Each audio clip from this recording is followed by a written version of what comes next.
अष्टांग हृदय में अब हमारा 20 नंबर चैप्टर है नस्य विधि अध्याय। इंपॉर्टेंट चैप्टर है। पहले नंबर श्लोक में देखिए आप 1 नंबर श्लोक में बोला ऊर्ध्व जत्रु विकारेषु। अगर ऊर्ध्व जत्रुगत विकार हैं विशेषाद नश्यम इष्यते। ऊर्ध्व जत्रुगत विकारों में विशेषता क्या, आपको नस्य का प्रयोग करना चाहिए। नासा ही शीर्षो द्वारम आपने हाईलाइट किया। नासा ही शीर्षो द्वारम।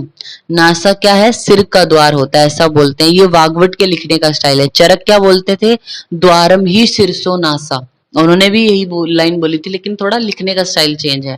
द्वारम ही शीर्षो नासा चरक के अकॉर्डिंग, वाग्भट के अकॉर्डिंग नासा ही शीर्षो द्वारम।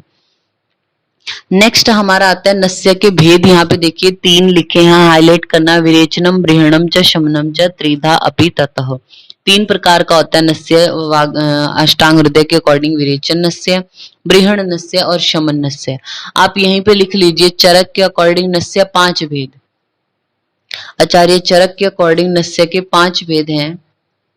सुश्रुत के अकॉर्डिंग लिखिए 2 और 5। 2 भी है उनके अकॉर्डिंग और 5 भी भेद है, 2 और 5। और वाग्भट के अकॉर्डिंग 3 है ये, ठीक है।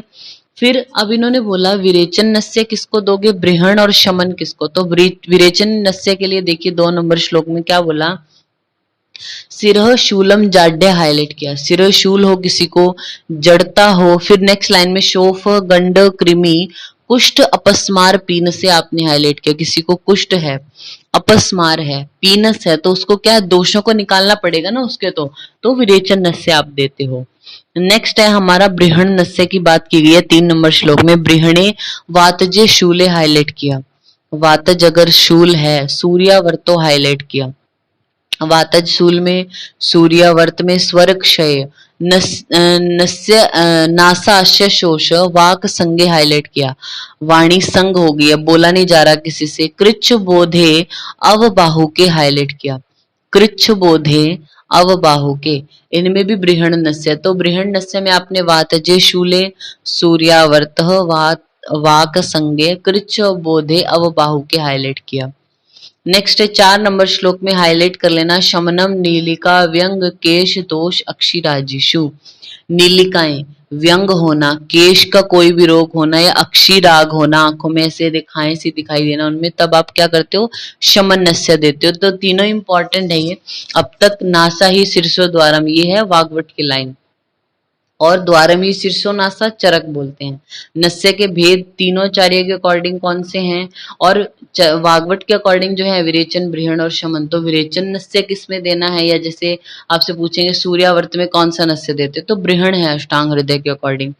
व्यंग है किसी को, नीलिका है तो शमन नस्य देते हो। कुष्ठ है, अपस्मार है, तब विरेचनिक नस्य आपको देने होते हैं, ठीक है। तो 7 नंबर श्लोक में देखिए, 7 नंबर श्लोक हिंदी में ही देखना। उसके मात्रा के विचार से स्नेह नस्य जो होता है वो मर्श और प्रतिमर्श 2 हाईलाइट कर लीजिए। स्नेह नस्य मात्रा का अगर आप अकॉर्डिंग देखें तो मर्श और प्रतिमर्श 2 प्रकार का, ठीक है। और जो विभिन्न प्रकार के पत्र फल आदि के कल के स्वरस्थित दिया जाए वो अपीड नस्य होता है।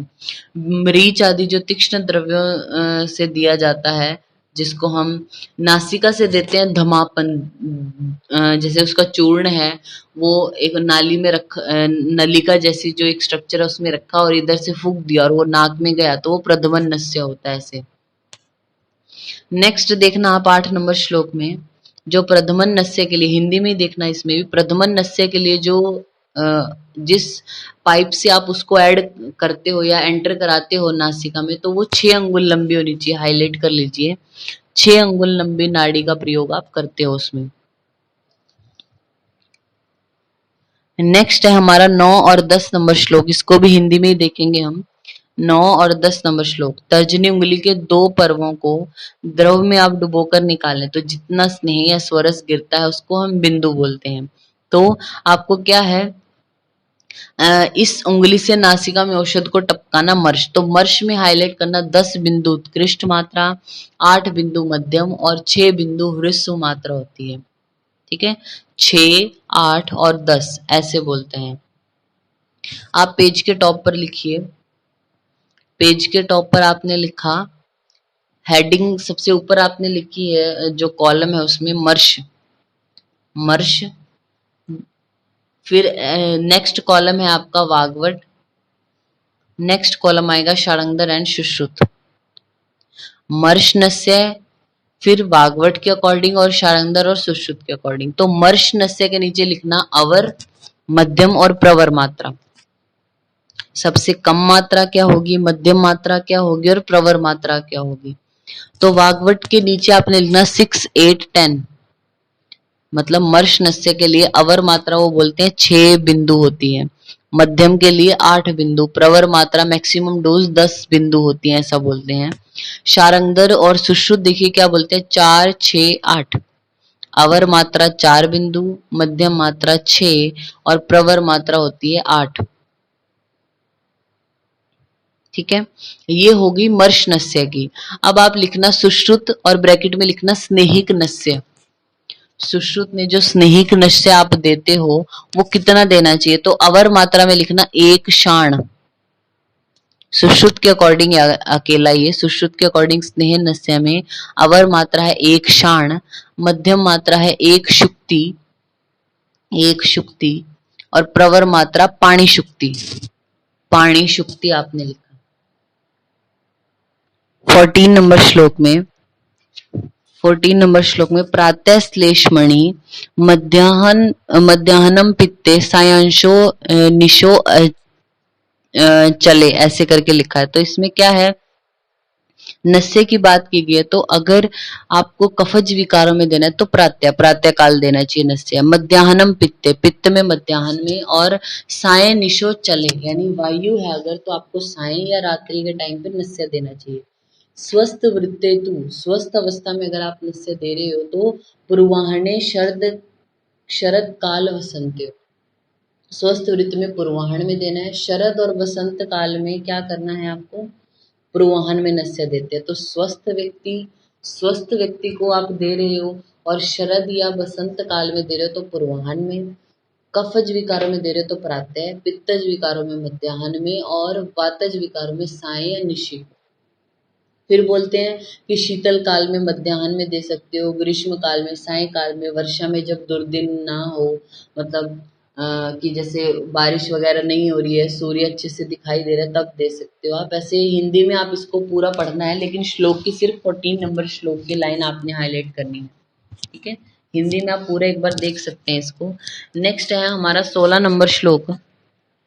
16 नंबर श्लोक की बिल्कुल छोटी सी लाइन लिखी है, सप्ताहम च तद आचरित, यानी नस्य की अवधि कितनी है, 7 दिन तक प्रयोग करने को बोला गया है नस्य को। शिरोवस्ती भी आपको 7 दिन तक लेनी चाहिए, तो नस्य और शिरोवस्ती 7 दिन तक मात्रा है इनकी, यानी काल जो है। उसके बाद आता है 21 नंबर श्लोक। 21 नंबर श्लोक में देखिए यहाँ पे क्या बोला, नस्य से मूर्छा आने पर कर्तव्य। अगर मूर्छा हो जाए किसी को, नस्य आपने दिया हो तो क्या करना है, शीत तोयेन सेंचेत परिहरणम शिरा, यानी सिर को छोड़कर, सिर पे नहीं बाकी उसकी पूरी बॉडी पर शीतल सेचन करना है शीतल जल से, तो वो उठ जाएगा ऐसा। नेक्स्ट है हमारा 22 नंबर श्लोक। 22 नंबर श्लोक की लाइन लिखी है, नस्यांते वाक शतम तिष्ठेद उत्तानम। नस्य लेने के बाद आपको उत्तान स्थिति में ही कितने देर तक, वाक शतम 100 गिनने तक की मात्रा तक लेटे रहना चाहिए ऐसा। ठीक है, हाईलाइट किया आपने ये, नस्य के बाद 100 गिनने तक, 100 की मात्रा गिनने तक लेटे रहना है। फिर है प्रतिमर्श नस्य। 25 नंबर श्लोक के नीचे देखिए आप, है ये 26 नंबर श्लोक की लाइन, लेकिन नेक्स्ट पेज पे लिखा है। तो प्रतिमर्श नस्य के बारे में बोला, हाईलाइट करना क्षत। उरक्षत का है, क्षाम है, बाल, वृद्ध, सुखी जीवन व्यतीत करने वाले, अनार्तवादी जो है, उनमें दुर्दिन में भी प्रतिमर्श नस्य आप इनको भी दे सकते हो ऐसा। फिर राइट पेज पे देखना, न तू इष्टो दुष्ट पीनस से, दुष्ट पीनस में आपको प्रतिमर्श नस्य नहीं देना चाहिए। इन कंडीशन में दे सकते हो, क्षत का, क्षाम है, बाल है, वृद्ध है और अनार्तव ऐसे करके पेशेंट है तो उनको आप प्रतिमर्श दे सकते हो, लेकिन दुष्ट पीनस है तो प्रतिमर्श नहीं देना। फिर हाईलाइट कर लीजिए, मद्य पीते अबल श्रोत्रे। 27 नंबर श्लोक को हाईलाइट किया आपने, मद्य पीते, मद्यपान जिसने किया हो। फिर अबल श्रोत्रे, श्रोत्र का बल ना हो, यानी कान से अच्छे से सुनाई नहीं दे रहा। फिर कृमि दूषिते मूर्धनि, मूर्धनी सिर में क्या है, कृमि से दूषित है। उत्कृष्टो उत्कृष्ट दोष है, इनमें जो दोष हैं वो बढ़े हुए हैं और अपनी जगह से गए हुए हैं। च हीन मात्रा ही था, उनको जो वो हीन मात्रा में प्रतिमर्श नस्य नहीं देना चाहिए, तो रोग बढ़ जाएंगे उनके। तो किन किन कंडीशन में प्रतिमर्श नस्य देना है, किन में नहीं देना है, वो ध्यान रखना है आपने। फिर उसके बाद है 28 नंबर श्लोक में प्रतिमर्श नस्य के ये काल बताए गए हैं, कितने काल पे आपको देना चाहिए। तो 15 अवस्थाएं बताई गई हैं। हिंदी में देखना, हिंदी की सेकंड लाइन में 15 अवस्थाएं हाईलाइट करना। और प्रतिमर्श नस्य 2 बिंदु मात्रा, ये इंपॉर्टेंट है, यूपीएससी में आया हुआ है क्वेश्चन, प्रतिमर्श नस्य में मात्रा कितनी होती है। ये 28 नंबर श्लोक में हम पढ़ रहे हैं।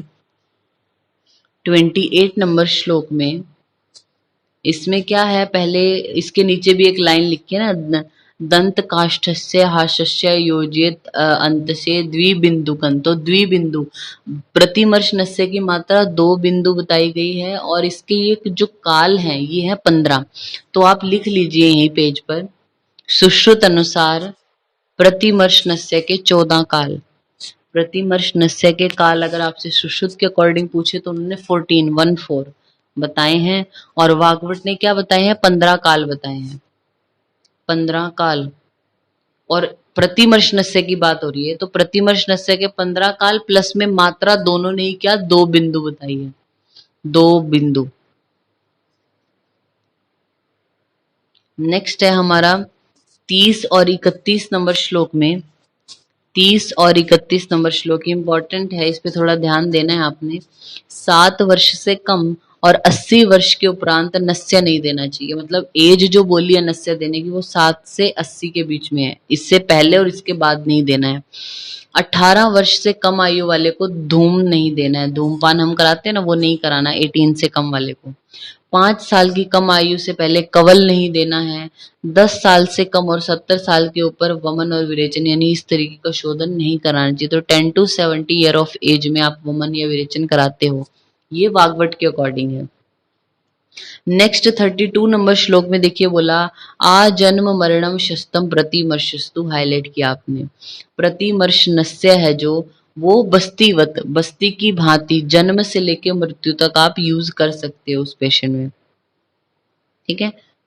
प्रतिमर्श नस्य का और बस्ती का आप बाय बर्थ, बर्थ से लेके एंड तक यूज कर सकते हो। बाकी का ये काल बताया है, नस्य कब लेना, धूमपान किस एज के अकॉर्डिंग, कवल कौन सी एज में, या वमन और विरेचन जो कराते हैं वो किस काल में कराना चाहिए, किस एज तक, वो बताया गया है। नेक्स्ट है यहाँ पे अणु तेल के बारे में लिखा, 37 नंबर श्लोक और 38 नंबर श्लोक। 37 और 38 में सबसे पहले 37 में देखना, लास्ट जो वर्ड है ना, लास्ट 3 वर्ड हाईलाइट करना, शत गुणे दिव्य अम्बसी क्वाथ्येद। अणु तेल में यहाँ पे इन्होंने जो ड्रग्स बताई हैं, जीवंती है, ही बेर देवदारू आदि, इनको क्या करना है, आपने लिया जितनी मात्रा में, इनसे 100 गुना आपने पानी लेना है, 100 टाइम्स पानी लेके उसको क्वाथ कर लेना है। और फिर जो वो जो आपने क्वाथ किया है वो कितना आपको बचाना है, जो आपका तेल है उससे 10 गुना बचाना होता है। आपके पास जो ऑयल है जिसमें औषधियों को सिद्ध करना है, उस तेल से 10 गुना जब क्वाथ बचेगा तब उसको उतार लेना है। फिर अब आपने ऑयल लिया और इधर से क्वाथ लिया, उतनी मात्रा में उनको सिद्ध करना स्टार्ट करना है। ऐसे ही 1 पार्ट ऑयल 1 पार्ट क्वाथ लेके सिद्ध करते जाना है धीरे धीरे, ठीक है। फिर क्या करना है, 38 नंबर श्लोक की सेकंड लाइन में देखना, पाके क्षिपे दशमें सम आज दुग्धम, हाईलाइट किया आपने। जब 10वीं बार आप पाक करते हो ना इस तरीके से एक एक पार्ट लेके, तो जब 10वीं बार पाक कर रहे होते हो उसमें उतनी ही मात्रा में क्या, अजा दुग्ध, बकरी का दूध मिलाने को बोला गया है। और इस तरीके से जो ये पाक करके आपका बनता है इसको क्या, अणु तेल बोलते हैं, और ये महागुणकारी होता है, ठीक है। तो ये आपने याद, क्या याद रखना है कि 10वीं बार जब आप सिद्ध कर रहे हो तो अजा दुग्ध मिलाते हैं, और जो क्वाथ बनाने के लिए आपको लिक्विड लेना है वो कितना, 100 गुना लेना चाहिए, ये आपने हाईलाइट किया। तो ये 20 नंबर चैप्टर है हमारा कंप्लीट होता है।